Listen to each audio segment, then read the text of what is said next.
প্রিয় দিনী ভাই এবং বোনেরা, আজকে একেবারে ছোট্ট একটা দুরূদ শরীফের ফজিলত সম্পর্কে আলোচনা করব। একবার যদি আপনি একবার অন্তর থেকে পড়েন 10,000 রাকাত তাহাজ্জুদ নামাজ পড়ার নেকি আল্লাহ তাআলা আপনাকে দিয়ে দিবেন ইনশাআল্লাহ। প্রিয় দিনী ভাই এবং বোনেরা, একেবারে ছোট্ট একটা দুরূদ আপনার মুখস্থ করতেও 1 মিনিট সময় লাগবে না আশা করা যায়। এমন ছোট্ট একটা দুরূদ আজকে আমরা শিখব। দুরূদ শরীফ হচ্ছে শান্তি কামনা করা, রাসূল সাল্লাল্লাহু আলাইহি সাল্লামের কাছে দুরূদ পেশ করা, সালাম পাঠানো।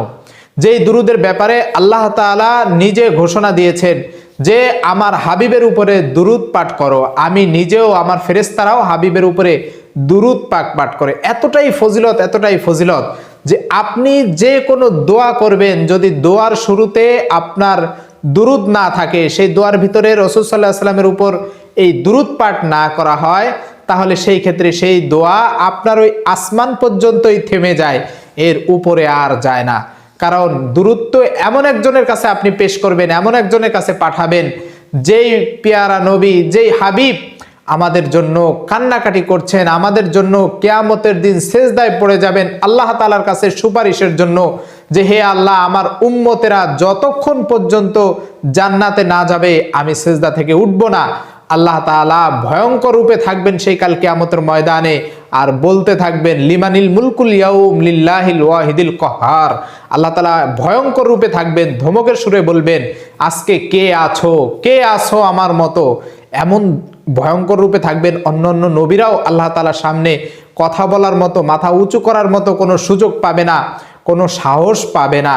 আল্লাহ রাসূল সাল্লাল্লাহু আলাইহি ওয়াসাল্লাম সেজদায় পড়ে যাবেন, আল্লাহ তাআলা ডাক দিবেন, উঠাবেন, যে হে আমার হাবিব, আপনি উঠুন, আপনার কি আরজি রয়েছে বলুন। রাসূল সাল্লাল্লাহু আলাইহি ওয়াসাল্লাম উঠবে না, এরপরে আবার ডাকতে থাকবেন। অনেকক্ষণ পরে রাসূল সাল্লাল্লাহু আলাইহি ওয়াসাল্লাম এরপরে উঠে আরজি পেশ করবেন যে আমি আমার উম্মতদেরকে সুপারিশ করার জন্য অনুমতি চাই। আল্লাহ তাআলা অনুমতি দিয়ে দিবেন, যাও তোমার উম্মতদেরকে তুমি সুপারিশ করো। বিন্দু পরিমাণ যার অন্তরের ভিতরে ঈমান রয়েছে, সরিষা দানা পরিমাণ ঈমান রয়েছে, তাকেও তুমি সুপারিশ করে জান্নাতে নিয়ে যাও, জাহান্নাম থেকে টেনে টেনে তুলে জান্নাতে নিয়ে যাও। এইভাবে আমাদের জন্য রাসূল সাল্লাল্লাহু আলাইহি ওয়াসাল্লাম সুপারিশ করবেন, কান্নাকাটি করবেন, সেজদায় পড়ে যাবেন সেই হাবিবের উপরে। এমন মহান একটা দুরূদ, যেই দুরূদ অনেকেই এই দুরূদটা আমরা পারি না। আমরা শুধু মনে করি যে নামাজের ভিতরে পড়ি যেই দুরূদ, একটাই দুরূদ রয়েছে। দুরূদের অনেকগুলো ভাষ্য রয়েছে, সেগুলো আমরা আমল করতে জানি না। তাই আজকে এমন একটা দুরূদ শরীফ সম্পর্কে জানবো। এই দুরূদের ফজিলত শুধু একটা নয়, অনেকগুলো ফজিলত। একটা ফজিলত হচ্ছে আবু সাঈদ খুদরি রাদিয়াল্লাহু তাআলা আনহু থেকে বর্ণিত। তিনি বলেন যে রাসূল সাল্লাল্লাহু আলাইহি সাল্লাম বলেন যে এই দুরূদ যে পাঠ করবে, তার এই দুরূদটাই হয়ে যাবে যাকাত আদায় করা বা সদকা করা। অর্থাৎ আপনি যে সদকা করতে পারছেন না, আপনি যে যাকাত দিতে পারছেন না, আপনার প্রতিবেশী কোটি কোটি টাকার মালিক কোটি কোটি টাকা যাকাত দিচ্ছে, আপনার মন চায় আমি গরিব অসহায়কে দিব এবং সেই পরিমাণ নেকি অর্জন করব। এই দুরূদ একবার পাঠ করবেন, আল্লাহ তাআলা আপনাকে ওই পরিমাণ যাকাত আদায় করার সওয়াব দান করবেন। সুবহানাল্লাহ, সুবহানাল্লাহ। তাহলে একটু চিন্তা করে দেখুন, এই দুরূদটা আমরা সবাই শিখবো, একেবারে বাংলা উচ্চারণ সহ। আমি স্ক্রিনে দিয়ে দিব, ধৈর্য ধরে সম্পূর্ণ ভিডিওটি দেখার অনুরোধ করছি। এবং এই আমলটা যদি আপনার কাছে ভালো লাগে, চ্যানেলটি সাবস্ক্রাইব করবেন, যাতে করে আপনি আমাদের পরবর্তী আমলের ভিডিওগুলো সবার আগে পেয়ে যান, এবং ভিডিওটা শেয়ার করে দিবেন, যাতে করে আপনার মাধ্যমে অন্যরাও এই আমলটা করে শিখতে পারে, এবং যেই নেকি অর্জন হয় আল্লাহ তাআলা সেই সমপরিমাণ নেকি আপনাকেও যেন দান করে। প্রিয় দিনী ভাই এবং বোনেরা, রাসূল সাল্লাল্লাহু আলাইহি ওয়াসাল্লামের উপর দুরূদ পাঠ করার ফজিলত হচ্ছে যে আল্লাহ তাআলা এই দুনিয়ার ভিতরে এমন একদল ফেরেশতা নিযুক্ত করে দিয়েছেন যে স্থানে শুধুমাত্র এই দুরূদ পৌঁছানোর জন্যই তারা নিয়োজিত, যেই স্থানেই দুরূদ পাঠ করা হয় সেই দুরূদ রাসূল সাল্লাল্লাহু আলাইহি ওয়াসাল্লামের রওজা মুবারকে নিয়ে যায়, এবং সেই ফেরেশতারা রাসূল সাল্লাল্লাহু আলাইহি ওয়াসাল্লামের কাছে পেশ করতে থাকেন যে হে আল্লাহর নবী, আপনার অমুক উম্মত অমুক দেশ থেকে, অমুক গ্রামের অমুকের ছেলে বা অমুকের মেয়ে, সে এই দুরূদ পাঠিয়েছে, পেশ করেছে। তখন রাসূল সাল্লাল্লাহু আলাইহি ওয়াসাল্লাম খুশি হয়ে যান, আর সেই ব্যক্তির জন্য কাল কিয়ামতের ময়দানে সুপারিশ, জাহান্নাম থেকে মুক্তি এবং জান্নাতের জন্য সুপারিশ করার জন্য রাসূল সাল্লাল্লাহু আলাইহি সাল্লামের উপর ওয়াজিব হয়ে যায়। কারণ যে ব্যক্তি আল্লাহ রাসূল সাল্লাল্লাহু আলাইহি সাল্লামকে ভালোবাসে, নিঃসন্দেহে সে দুরূদ পাঠ করে এবং এই দুরূদ পাঠ করার ফলে সে সুপারিশের যোগ্য হবে। কারণ আল্লাহ রাসূল সাল্লাল্লাহু আলাইহি সাল্লাম বলেন যে যতক্ষণ না পর্যন্ত তুমি তোমার সন্তান, তোমার পিতামাতা এবং দুনিয়ার সব কিছু থেকে আমাকে ভালো না বাসবে, ততক্ষণ তুমি খাঁটি উম্মত হতে পারবে না। তাই ছোট্ট একটা দুরূদ পড়তে তো 1 মিনিট সময় লাগে না।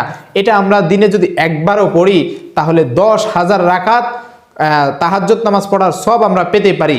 10,000 রাকাত এই কারণে বললাম যে আপনি প্রতিদিন ধরে নিন আপনি তাহাজ্জুদ পড়েন, প্রতিদিন আপনি যদি 100 রাকাত করে তাহাজ্জুদ পড়েন, দেখা যায় আপনার জিন্দেগি এমন হয়েছে যে 40-50 বছর কেটে গেছে, আপনি নিয়মিত তাহাজ্জুদ পড়েছেন, সেই 10,000 কেন 20,000 রাকাত হয়ে গেছে, কিন্তু সেই 20,000 রাকাত তাহাজ্জুদেও আপনার সেই তাহাজ্জুদ আল্লাহ তাআলা কবুল করেন নাই। কিন্তু একবার দুরূদ পাঠ করার কারণে আল্লাহ তাআলা আপনার উপর রাজি খুশি হয়ে গেছেন যে আমার হাবিবের উপরে এই বান্দা দুরূদ পড়েছে, শান্তি পেশ করেছে, আমি এই বান্দাকে মুক্তি দিয়ে দিলাম, নাজাত দিয়ে দিলাম। এইভাবে যদি আল্লাহ ঘোষণা দিয়ে দেন তাহলে চিন্তা করে দেখেন যে আপনার 10,000 বা 20,000 রাকাত তাহাজ্জুদের সেই আমলটা কি হবে। তাই প্রিয় দিনী ভাই এবং বোনেরা, এই দুরূদ আমরা পাঠ করব। তাহাজ্জুদের ফজিলত অনেক রয়েছে, তাহাজ্জুদ পড়বেন, অবশ্যই তাহাজ্জুদ পড়বেন শেষ রাতে উঠে একটু কষ্ট করে। কারণ যত নফল নামাজ রয়েছে, নফল নামাজের ভিতরে সর্বশ্রেষ্ঠ নামাজ হচ্ছে তাহাজ্জুদ নামাজ। এটাও আপনার সঠিকভাবে পড়তে হবে এবং যদি সঠিকভাবে যদি এই তাহাজ্জুদ নামাজও আদায় না করেন তাহলে সেই ক্ষেত্রে আপনার সেই তাহাজ্জুদ আল্লাহ তাআলা পর্যন্ত পৌঁছাবে না। যদি কেউ একেবারে সঠিকভাবে তাহাজ্জুদ নামাজ পড়তে পারে এবং দোয়া করতে পারে, দোয়ার শুরুতে যদি এই দুরূদ পড়তে পারে, সেই দুরূদ পড়ে যা চাইবে আল্লাহ তাআলার কাছে আল্লাহ তাআলা তাই দিয়ে দিবেন। কারণ ওই সময় আল্লাহ তাআলা এই আমাদের মাথার উপরে যে আসমান রয়েছে, এই আসমানে আল্লাহ তাআলা চলে আসেন, বান্দাদেরকে ডাকতে থাকেন। সবাই ঘুমিয়ে পড়েছে, আমি যদি একটু জেগে এই শীতের সময় ঠান্ডা পানিতে একটু কষ্ট হলেও ওযু করে যদি 2 রাকাত তাহাজ্জুদ নামাজ পড়ি, এরপরে দোয়া করার আগে এই দুরূদটা পড়ে নেই, তাহলে আল্লাহ তাআলার কাছে হয়তোবা এই নামাজও কবুল হয়ে যাবেন, এই দোয়াও কবুল হয়ে যাবেন। এবং যে আল্লাহ তাআলা বলতে থাকেন, ও আমার বান্দা তোমার কি প্রয়োজন, তুমি কি অসুস্থ, তোমার পরিবারের কেউ অসুস্থ, বলো আমি তোমাকে সুস্থতা দান করব। হাজার হাজার লক্ষ কোটি টাকা আপনি খরচ করেছেন কিন্তু এই রোগ ব্যাধি ভালো হচ্ছে না, আপনি আল্লাহ তাআলার কাছে চান, আল্লাহ তাআলা আপনাকে সেই রোগ থেকে মুক্তি দিবেন। আপনি অভাব অনটনে রয়েছেন, দারিদ্রতার ভিতরে রয়েছেন, আপনার ঋণ রয়েছে, আল্লাহ তাআলা বলতে থাকেন তুমি কি অভাবগ্রস্ত, তুমি কি তোমার রিজিক প্রয়োজন, বলো আমি তোমাকে দিয়ে দিব, তুমি কি বিপদগ্রস্ত, আমাকে বলো আমি তোমাকে সেই বিপদ থেকে উদ্ধার করব। এইভাবে আল্লাহ তাআলা বান্দাকে ডাকতে থাকেন আর বলতে থাকেন। তাহলে আমি আপনি যদি একটু কষ্ট করে তাহাজ্জুদ নামাজ পড়ি অথবা এই যে কোনো নামাজের পরে এই ছোট্ট একটা দুরূদ যদি পড়ি, এই দুরূদকে যদি ভালোবাসি, নিঃসন্দেহে আল্লাহ তাআলা এই ভালোবাসার ফলে আমাকে আপনাকে এর থেকেও উচ্চ মর্যাদা দান করতে পারেন। প্রিয় দিনী ভাই এবং বোনেরা, একেবারে ছোট্ট একটা দুরূদ আমি একবার বলে দিচ্ছি, দেখেন কত সহজে আপনি মুখস্থ করতে পারেন। আল্লাহুম্মা সাল্লি আলা মুহাম্মাদিন আবদিকা ওয়া রাসূলিক ওয়া সাল্লি আলাল মুমিনিনা ওয়াল মুমিনাত ওয়াল মুসলিমিনা ওয়াল মুসলিমাত। কত চমৎকার এবং ছোট্ট একটা দুরূদ। আবারও বলছি, আল্লাহুম্মা সাল্লি আলা মুহাম্মাদিন আবদিকা ওয়া রাসূলিক ওয়া সাল্লি আলাল মুমিনিনা ওয়াল মুমিনাত ওয়াল মুসলিমিনা ওয়াল মুসলিমাত। কত চমৎকার এবং একেবারে ছোট্ট একটা দুরূদ শরীফ। তাই এই দুরূদ শরীফটা আপনি অজু লাগবে পড়তে এমনটা নয়, আপনি চলতেছেন ফিরতেছেন সব সময় আপনি দুরূদটা পড়েন। আপনি নামাজের পরে যখন দোয়া করবেন, দোয়ার আগে এই দুরূদটা পড়ে এরপরে দোয়া করবেন।